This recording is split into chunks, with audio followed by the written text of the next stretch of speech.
Welcome back to the First Team College Football and NFL Draft Show. I'm Joe DeLeone, joined by my co-host, NFL Draft Analyst and Recruiting Analyst for Irish Breakdown, Ryan Roberts. Today, we are going to be having some fun. It's kind of like a superlative episode. Ryan, you and I used to do these a lot. We didn't get to them to this cycle, but the essential antithesis of today's episode is we're going to be pitching who we think is going to win Offensive Rookie of the Year, Defensive Rookie of the Year, who is going to be the best rookie offensive lineman, and then also an additional category of who could be the best tight end or wide receiver in the 2023 NFL Draft, now that we've had somewhat of a week to digest it. It does feel weird that was a week ago, Ryan, does it not? It does. It does. I mean, are you watching 2024 kids already, man? You gotta get rocking. Actually, you are technically. Technically, I have been doing it for a while. I'm wasting my time watching goofballs at Morehead State that aren't moving around very much. Hey man, we're looking for production on the FCS level, brother. We're looking for production. Well, I already did find a dude, and I can't reveal who that is, but the dude that I found that I'm hyped up about, I'm sure we're going to be talking about. Yeah, I watched him, and he was terrible.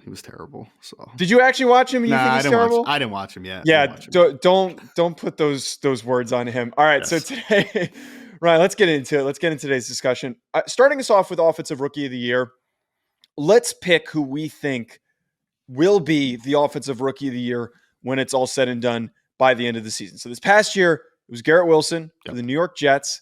Not an unexpected pick. It makes sense because there weren't any quarterbacks to go with in this class. But your thoughts, who is going to be your pick from the 2023 NFL Draft? Well, I think that the odds makers, and I don't know what the odds are in this, Joe, but I would say that it would be a quarterback in this situation because we had three guys that went in the top 10 picks, obviously. Three guys in the top 4 picks overall in the 2023 NFL Draft. So I feel like the money's going to be on Bryce Young, CJ Stroud, or maybe even Anthony Richardson to kind of be that dual threat ability for the Indianapolis Colts. I would go with Bijan Robinson, though. I would. And I think that where I look at this, Joe, is that I look at the situations that a couple of these quarterbacks are going into.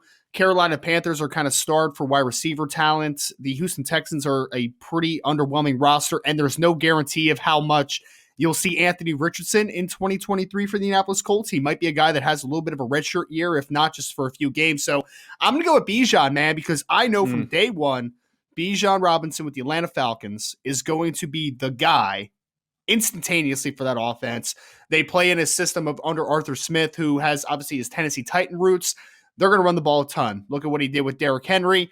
I think Bijan is going to run the ball a lot. And they also have Desmond Ridder apparently as their starting quarterback. And Desmond Ridder is not a premier passer on the NFL level, at least not right now. So he is going to need a run game behind him. I think Bijan is going to do a lot for that offense. And I just think there's a little bit of uncertainty as far as how good the offenses that the rookie quarterbacks are going to be in as a rookie and what the availability of Anthony Richardson will be. So give me Bijan Robinson as my offensive rookie of the year pick. I think it's a pretty easy transition, I think, for him to be a high quality ball carrier at the NFL level. Right. I don't know what the betting odds are on Bijan Robinson, and this isn't a betting show, so I'm not going to try to pull them up. But I think that is such a safe pick to go with. And he was my second option for this selection. And I talked myself out of it. But I think that everything you spoke on there with Bijan is absolutely correct.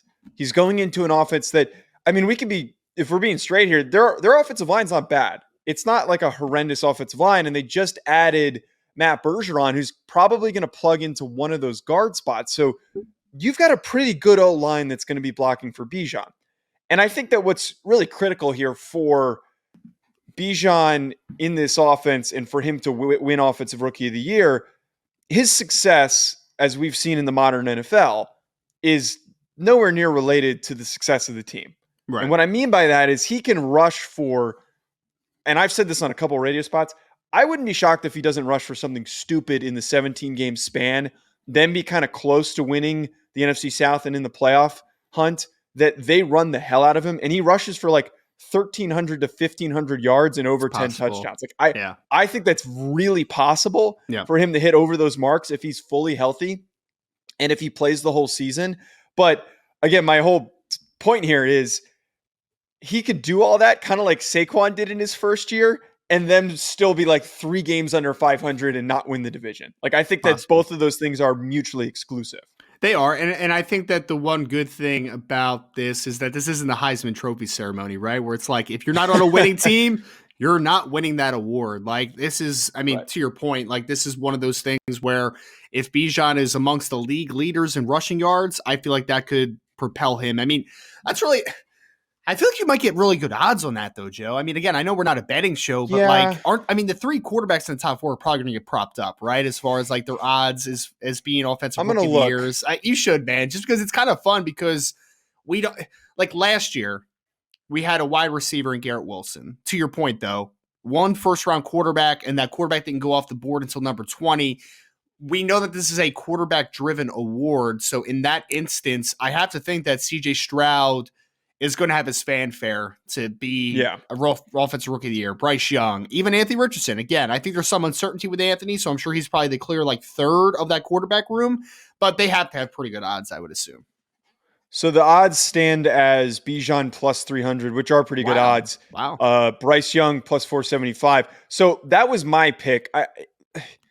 I think that you made a really good point, and I 100% agree with you. And my only thing, it goes in line with what you just talked about with the odds there, that it's still such a quarterback-driven award league, especially even more so in the modern NFL that we know it is as today. So, like, I mean, if I'm misremembering, wasn't it the year that Saquon won? Who was he competing with? Was that Sam I'm Darnold? Was that Sam Darnold? no. I'm taking us down a stupid path here. My point is, because I didn't remember, and I tried to Joe. There's sit no here and do the stupid remember game. questions. There's no stupid questions, man. Well, it was a stupid path because I tried to sit here and remember it, and then do the bit where we sit here and name people back and forth until we remember who it was. But my point is that all it takes is for a quarterback to be slightly above average and for their team to kind of be in the playoff hunt. And I think that Bryce Young is going into a spot in the NFC South where that division's terrible. It's god awful. There is a very realistic opportunity for them to win the division this year. Like, I don't think that it's unrealistic, which sounds crazy because, again, that team isn't great. It's got a lot of holes that still need to be resolved. So I just feel that the media constantly does this, where as long as Bryce is slightly above average and he puts together a decent passing total and a decent touchdown interception ratio, that might be enough to push him ahead. But I think if somebody has the better season, it's probably going to be Bijan. That's fair. That's fair. I mean, it is a quarterback driven award. So if there's anybody with just above average numbers, they'll be in the conversation. There's no doubt. I just love the debate in the end. If we have a quarterback that was good but not spectacular, and we have a running back that ran for 1,500 yards, where we would go in that conversation. Because I feel like most media would probably trend towards the quarterback, but I think that that's just a really nuanced conversation because I just, there's a lot of subjectivity to that, which is why these awards are also very inconsistent as far as how they're voted for, because there's a lot of subjectivity in this conversation. So our stand-in producer, Sean Anderson, texted me that Saquon beat Baker Mayfield in the Rookie of the Year conversation, 26.5 votes to 21.5 votes. So that like further supports my argument here, where he won it, but Baker was in the conversation after playing half of the season and playing very average football. Baker was pretty good as a rookie. Baker was pretty good as a rookie, man. He wasn't bad. Right. That's my point, is he was good for a rookie quarterback, but Saquon was so much more dominant. For that gap to be that close is kind of silly. And Bryce is gonna play the whole season. Ryan, let's talk about the Defensive Rookie of the Year award. If we were to pick one of these guys, and some of the names that are going to come in the conversation are going to be Texans edge rusher Will Anderson, Eagles defensive lineman Jalen Carter, I think Raiders edge rusher Tyree Wilson, Packers edge rusher Lucas Van Ness is going to be a part of this conversation. Maybe even Jack Campbell of the Detroit Lions.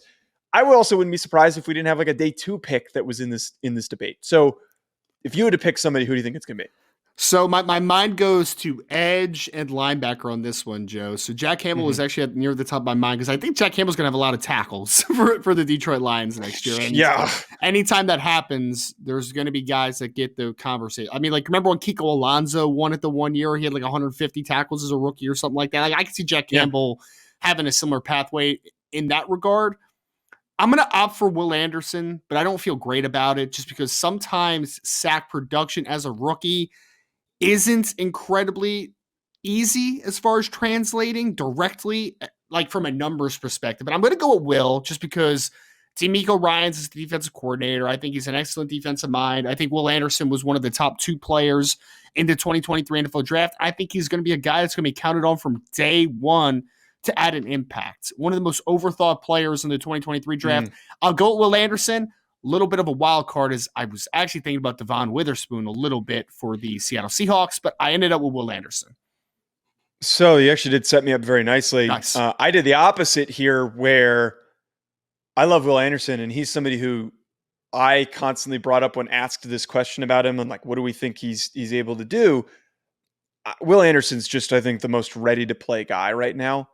He is going to be an instant impact player. And I've thrown out the word generational, which I know is risky to do, but the guy has a crazy motor. We don't see these edge rushers have this type of a motor.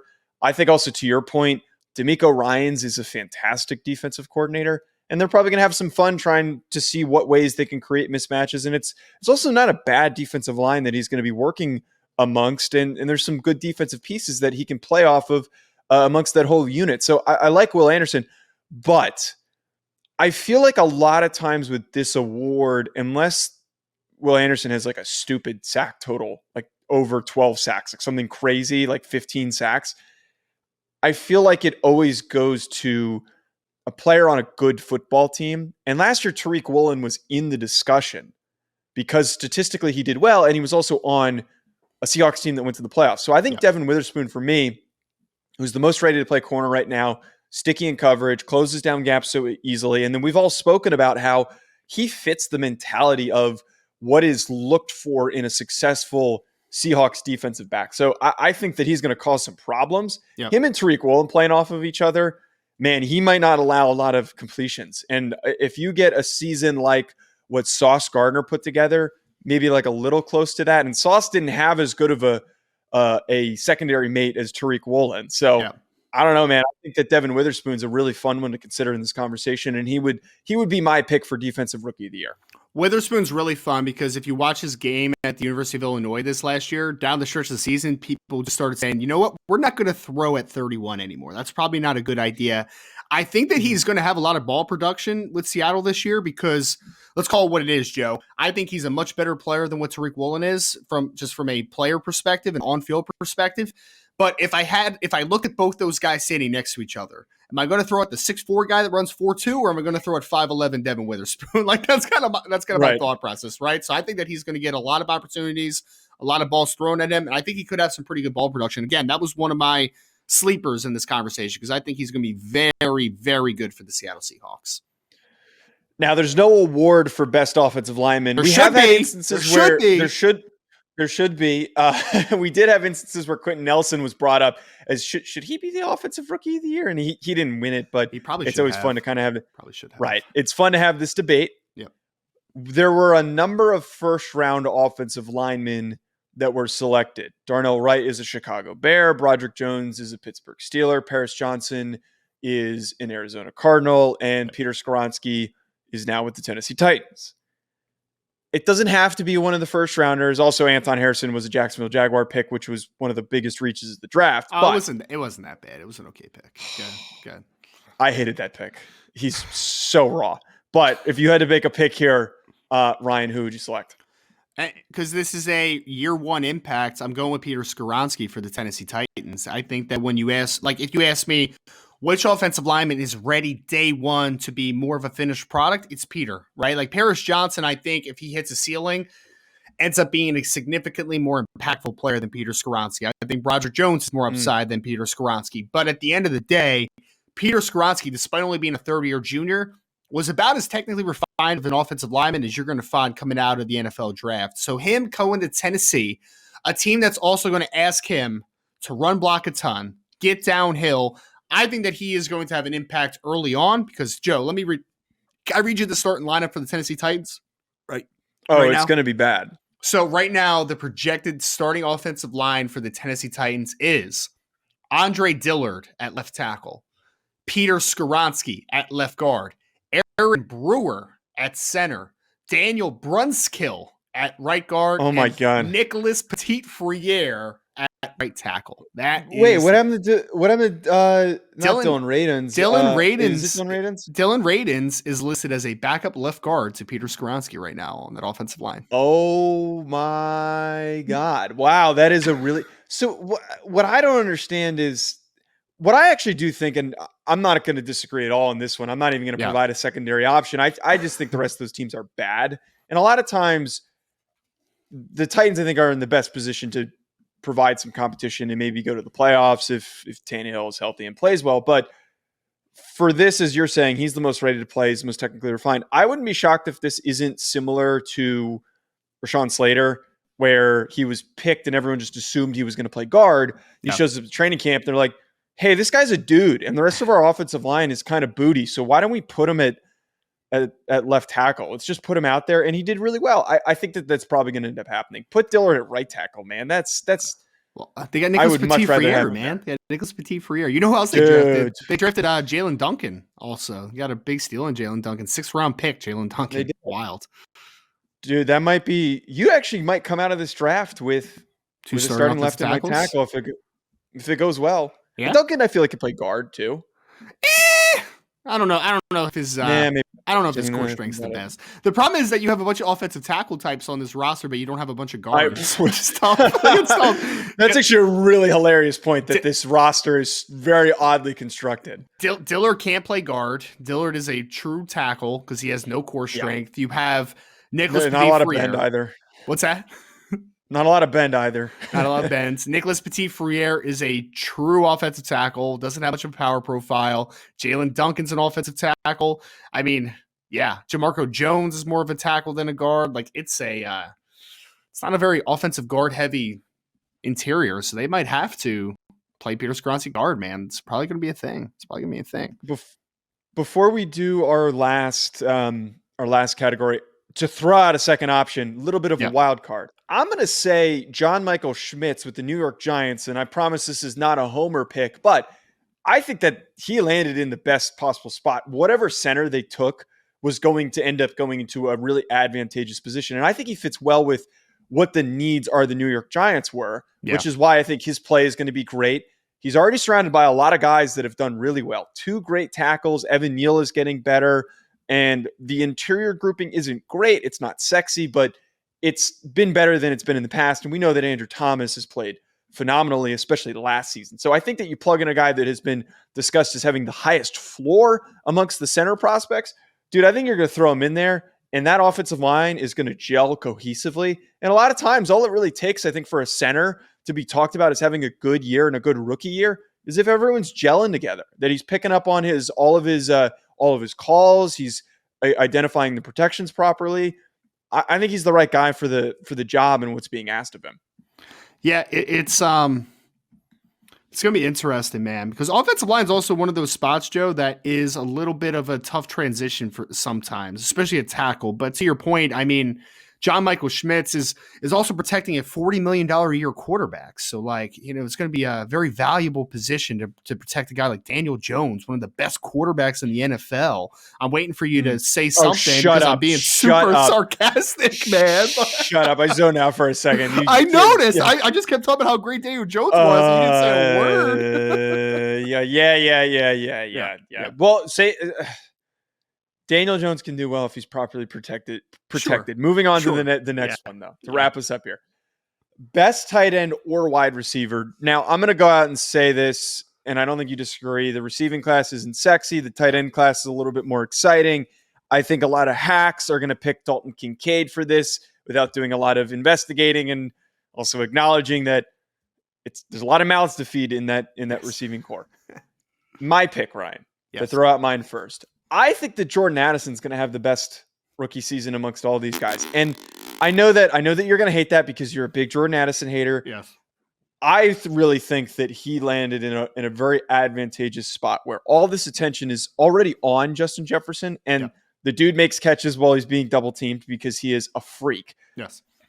Jordan Addison is somebody who isn't going to do well when he's deserving a lot of attention. And he's playing in an offense where he's not going to really get a lot of attention. And I think that he is going to effectively play off of what has been productive in this Vikings offense. I kind of compare it situationally to where Devontae Smith plays off of A.J. Brown. I don't see why they can't have that type of production early on, and he can't go for 1,000 yards. Because Devontae Smith is better than Jordan Addison. That's why. Obviously, one guy won the Heisman and one guy was a top 10 pick. Like, obviously, one guy is better, but there are some similarities that could be made in terms of their profile. Sure. I just not a Jordan Addison guy, man. Sure, he'll be fine. I know you're a sure, hater. He'll be fine. Joe, two guys that I wrote down because I actually put just one wide receiver, one tight end, and then I'll kind of lean to where I'm leaning here. Right? Is that pulling a Matt here, writing as many names down? No, as man, because I'm going to end up picking one guy. I am just trying to give my vantage point here. Okay? I know, and I'm just giving you a hard time. Michael Mayer, Las Vegas Raiders, because I knew that was coming. There's no other tight end for him to compete with, man. Like, he's going to be the starting tight end. He's going to get a lot of volume. And right now, Jimmy Garoppolo is the starting quarterback for Las Vegas Raiders. Who was his big-time target during his course of his career with San Francisco? It was George Kittle. He loves throwing the tight ends. You also have an offensive play caller in Josh McDaniels, who did he specialize in during his time in New England? Rob Gronkowski, Aaron Hernandez. Let's get the tight ends to rock. So Michael Mayer, I think, is going to be a pretty easy transition to being a high-volume receiver at tight end. But I think my pick would be Jackson Smith and Jigba with the Seattle Seahawks, because you talk about the situation he's put into, Joe. Nope. There's a lot of mouths to feed. You could look at it that way. I look at it as all the teams that you're going to be going against are going to say, wow, we got to start DK Metcalf and we have to stop Tyler Lockett. And then he's going to be able to just seamlessly transition into the slot receiver role. And I think he's going to have a big time season for them. I wouldn't be shocked. Here's a hot take. I wouldn't be shocked if Jackson Smith and Jigba ends up having more catches than either DK Metcalf or Tyler Lockett.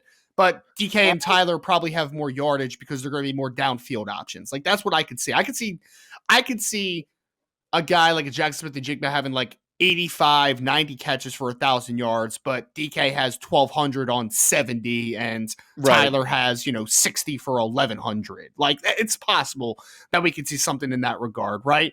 So Jackson Smith and Jigba, perfect situation to be in. There's not going to be a lot of eyes on him because you already have the two guys outside that are dynamic players and have been for some time. I think he's going to be a high volume guy pretty early because I just think that he's going to have such an easy opportunity to get some targets. Yeah, I think that's would have been my second pick, and I love it. I wonder, to your point, if he does get limited targets, because this isn't exactly an offense like the one in Ohio State where they're airing the ball out frequently. Geno baby. But Geno baby. I will say what makes me optimistic, and I said this on draft night, I said this on a lot of our shows that we've done. He is the type of guy that he excelled at Ohio State because attention was diverted away to Olave and Garrett Wilson. And you can see that the route concepts were designed to get him open while attention was diverted away to those other guys. And he's the type of player who, if they're focused on, they don't want to get beat deep by Lockett, they don't want to get beat by DK Metcalf, that he works his way into the slot and he's going to be really productive. So I think it's a great pick. I don't think you can go wrong with either of the ones that you provided.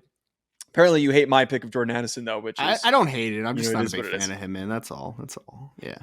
It's a fine situation to be in. It's a fine situation to be in. Fair point. It's a good note to wrap us up on, folks. Thank you for tuning in. We will be back next week. I think next week, because we're sickos, we're going to be turning the page to the 2024 class at Joe DeLeone, at Rise and Draft, Believe Network on Twitter and on YouTube. We'll be back with more, folks. Enjoy the rest of your week.